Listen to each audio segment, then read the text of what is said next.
Avec la grande réforme des retraites qui est en vue, eh bien tout va changer et notamment la manière dont on attribue les pensions de réversion aux conjoints survivants. C'est ce que nous voyons aujourd'hui.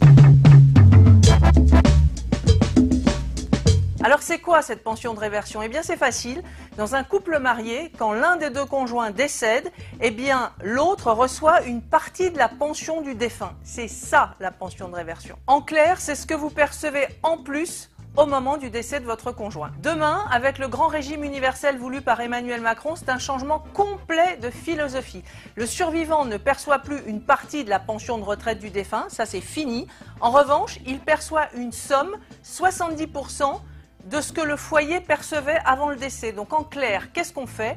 On additionne la pension du survivant, la pension du défunt et le survivant perçoit 70% de cet ensemble. Prenons un exemple parce que tout cela est un petit peu compliqué. Imaginons un couple au sein duquel chacun perçoit une retraite de 2 000 €. Au total, le couple a donc 4 000 € par mois. Dans le nouveau système, le survivant, en cas de décès, perçoit 70% de ces 4 000 €, donc 2 800 €. Monsieur perçoit déjà une retraite de 2 000, madame aussi.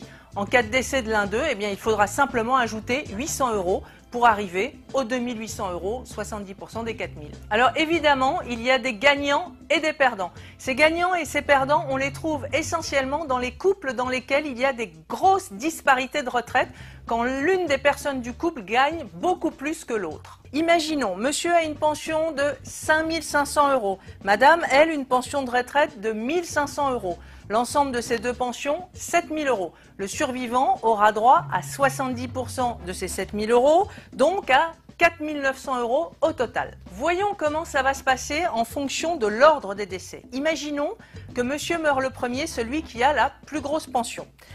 Sa veuve, on l'a dit, doit percevoir 70% de 4 900 €. Elle bénéficie elle-même d'une pension de réversion de 1 500 €. Il faut donc compléter à hauteur de 3 400 €. Le montant de ce qu'on va lui verser en plus, c'est ça, ce sont ces 3 400 € pour porter le tout, sa propre pension et la pension de réversion, à 4 900 €, les fameux 70% de 7 000. Dans cette hypothèse, madame, qui avait une toute petite pension de retraite à la base, va être gagnante. Imaginons maintenant l'inverse. Madame meurt en premier. Son veuf doit percevoir 70% des deux pensions, donc 4 900 € au total. Mais lui, il perçoit déjà 5 500 € de retraite, donc beaucoup plus que ce qu'il devrait percevoir. Et donc lui, il n'aura droit à rien. C'est lui qui est le grand perdant parce que dans l'ancien dispositif, il aurait eu droit à une part de la retraite, même si elle était petite, de son épouse décédée. Donc les grands perdants en général sont ceux qui, dans le couple, perçoivent la plus grosse pension de retraite.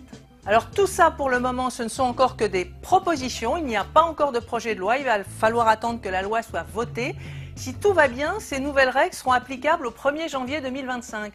Comment est-ce que ça va se passer? Eh bien écoutez, les gens qui sont déjà à la retraite aujourd'hui et qui partiront à la retraite avant le 1er janvier 2025 ne seront pas du tout impactés, c'est-à-dire que pour eux, ce seront les règles actuelles qui s'appliquent. Les nouvelles règles, celles que je viens de vous décrire, donc les fameux 70% du cumul des deux pensions du couple, la nouvelle formule des pensions de réversion, eh bien ça s'appliquera pour les gens qui partent à la retraite après le 1er janvier 2025, quel que soit le moment où ils décèdent ensuite.